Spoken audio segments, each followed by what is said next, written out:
it's not an easy thing to do to go out into Actually, the world. it's very easy. Very easy. You might think it's easy to say, but to decide to do that, to say what this does is doing who, it involve?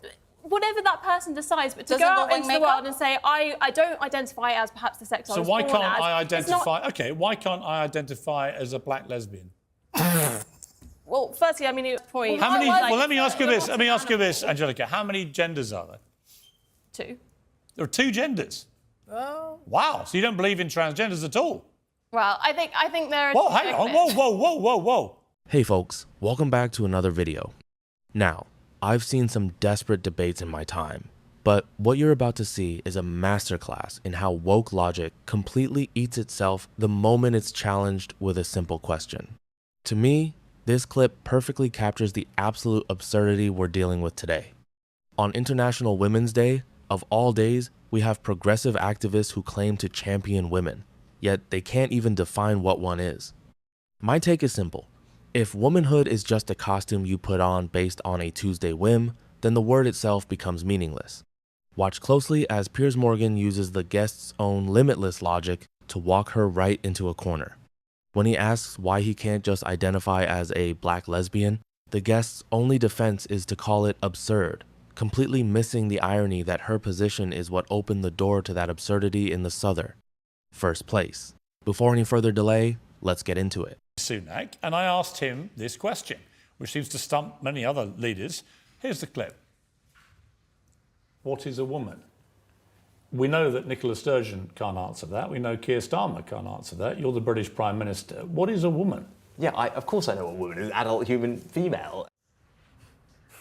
It's not difficult, is it, Angelica? I mean, that is what a woman is. I mean, I don't know why you're obsessed with defining it. Like, what is a man? Like, why do we need these arbitrary... A man is a male adult human. I mean, that's it. Right, OK. I don't know that we need These are just biological facts, but they're just facts. They're not arguable definitions. points, are they? But I think we have a right to self-identify. And you said As you what? want to... As what? If Well, hang you'd on. like to be a woman, you can identify as a woman. I don't know why there is such an issue around We've it. literally just seen a male rapist use that scam to get himself put into a female prison where he could attack vulnerable women inside a female prison, when even his ex-wife said it was all a scam. Which is a terrible, very distressing, isolated incident. And I think it's easy to take that and say that means that no one can identify as a woman. But And it's not an that's isolated fair. incident, though. But it's 42% of trans-identifying prisoners in prison are in there for sex crimes. There's actually an advantage, evidently, to identifying as a female, because they never identify as male, because somehow male prisons seem less appealing to them. It's really weird.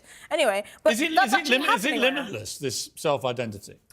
It's not totally limitless. What's the limit? When you're talking about International Women's Day, I don't know why we take the conversation around International Women's Day and make it about this. But if anyone... There's so many benefits. Right, but if to having anyone, a day. according to you, can identify as a woman, anyone can, right? I don't see a problem with Just someone literally put their hand up and say, I'm a woman. But it's not an easy thing to do to go out into Actually, the it's world. incredibly It's very easy. Incredibly easy. You might think it's easy to say, but to decide to do that, to say What this does is doing who, it involve? whatever that person decides, but to Does go it out involve into the makeup? world and say I don't identify as perhaps the sex I So was why born can't as. I It's identify... not- OK, why can't I identify as a black lesbian? Well, firstly, I mean, it was. Well, I'm serious. I'm serious. If I can identify as anything Mm-hmm. without any need to prove I'm actually what that is, I why can't I, on International Women's Day, say I'm Piers Morgan, I'm a black lesbian? I think taking it to a kind of absurd status. I think we're that's talking what. about quite a with strong respect, I think physical that change. you'd already opened the absurdity door by saying it is limitless. You can do what you like. Anyone can say I'm a woman. So I simply ask you, why can't I? I mean, this point kind of ridicules trans people to an extent. Actually, I think what you said ridicules trans people, because actually people who go through the full process of transition, who actually go through what we used to call a sex change, which I don't think you can muck around with original biology, but those who actually go through surgical procedure over a number of years, I've got great respect for that very difficult journey they go on. I have zero respect for people who just wallop their hand up and go, suddenly, I'm a woman and I want all the rights that a woman has and I want to compete, say, in sport. I'm a 6'4" athlete, sprinter, swimmer, whatever, who's competed very mediocrely in male sport. I now want to come in and crush women in swimming pools and in sprinting events and break all their records, perhaps irrevocably, just by saying, I'm a woman. I think that is the absurdity you were talking about. My response was to say, well, if it's limitless, why can't I then say whatever I want to say? And you say immediately, as I knew you would, well, that's ridiculous.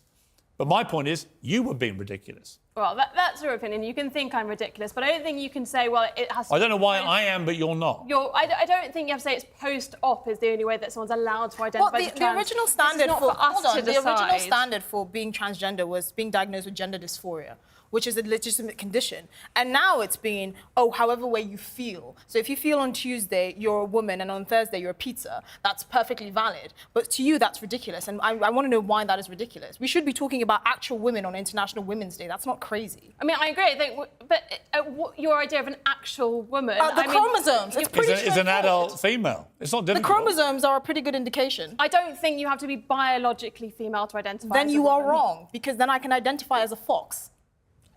Yeah. But again, it's You a kind can. of absurd point. How many? Like, Well, let me ask you this. lots Let me of ask you this, animals. Angelica. How many genders are there? 2. There are 2 genders. Oh. Wow. So you don't believe in transgenders at all? Well, I think there are... Well, hang on. Whoa. There are 2 genders. Well, it's taught in... Well, you say, well, you've literally just launched this huge defence of transgenderism. Now you've eradicated it. I think If there are 2 genders, you mean male and female, right? There's gender fluidity. I will... Fluid between what? Between what? Between different identities, and we can choose different You identities. see how difficult this is, though? But it is difficult, but I think making... But it's not there's- difficult until you make it difficult. You see, the BBC has done teaching videos to 11 and 12-year-olds where they say there are 100 genders. One of them was astrogender, which is an affinity with the stars and the galaxy. My response to that on the last show I did was to say, well, in that case, I identify as a two-spirit penguin. I was then told I was being ridiculous, but I made the same point. The ridiculousness is the BBC teaching kids there are 100 genders. There aren't. It is absurd. I have a question for you all, and I want you to be honest in the comments. If we accept that a male rapist can simply identify his way into a women's prison, have we officially traded the safety of women for the feelings of predators? I want to hear your take on that down below. To me, the most staggering part of this exchange isn't just that the guest can't define a woman, it's the way she tries to brush off that prison scandal as an isolated incident. In my view, there is nothing isolated about a policy that creates a literal open door for predators. Piers is 100% right here. When the guest claims anyone can be a woman just by putting their hand up, she's not just being inclusive, she's being dangerous. I've noticed a consistent pattern lately, much like the recent controversies we've seen in the US with Title IX revisions. The moment you ask these activists to define the boundaries of their ideology, they pivot to calling your questions absurd. But as I always say, the absurdity isn't in the question, it's in the answer. My take is that Piers trapped her perfectly when he brought up identifying as a two-spirit penguin. If there are no biological guardrails, then everything is on the table.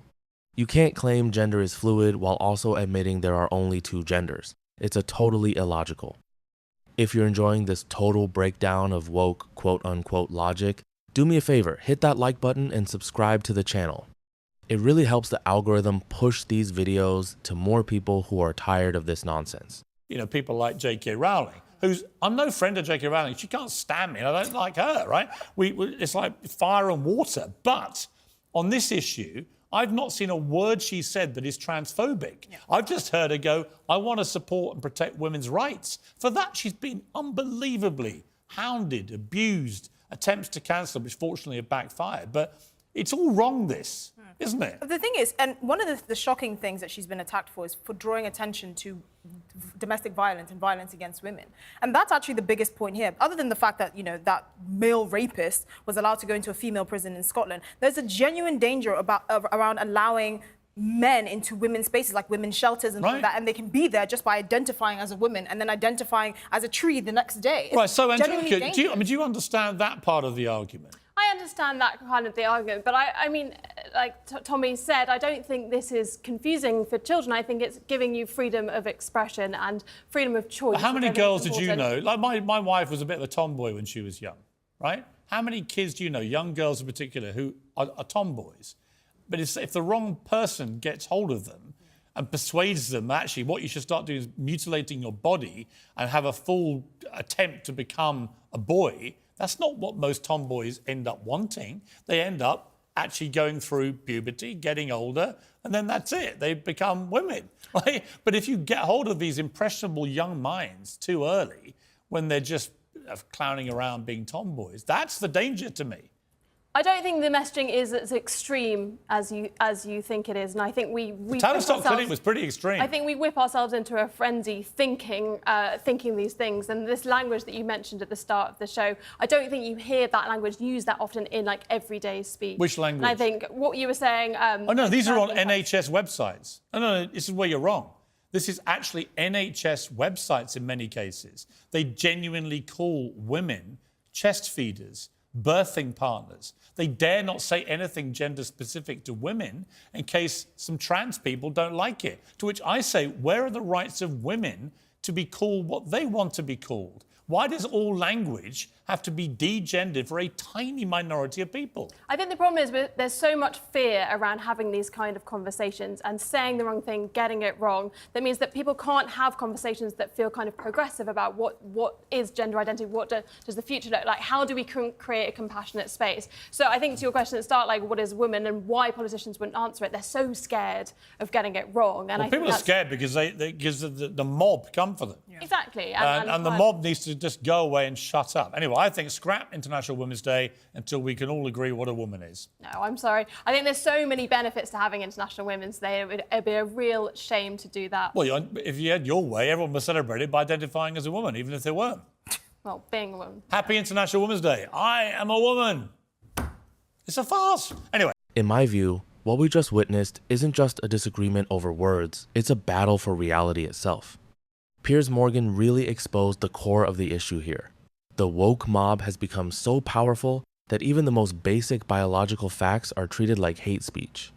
To me, it is absolutely chilling that we've reached a point where mainstream institutions like the NHS are replacing the word mother with chest feeder just to avoid offending a tiny minority. When you allow the definition of a woman to become anything and everything, you effectively make it nothing. My take is that we have to follow the lead of people like J.K. Rowling, whether you like her or not, who refuse to be bullied into silence.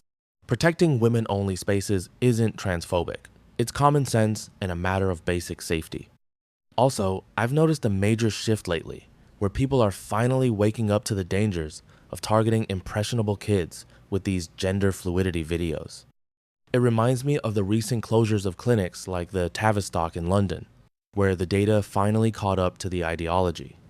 People are tired of the sleight of hand tactics used by activists to shut down honest conversations. If you believe that facts don't care about feelings and that we need to get back to objective truth, make sure you've liked this video and hit that subscribe button with notifications on. I'll be here breaking down these debates and exposing the logic fails as they happen. Before you go, check out my last video where I covered a similar breakdown. Again, thanks for watching, and I'll see you in the next one.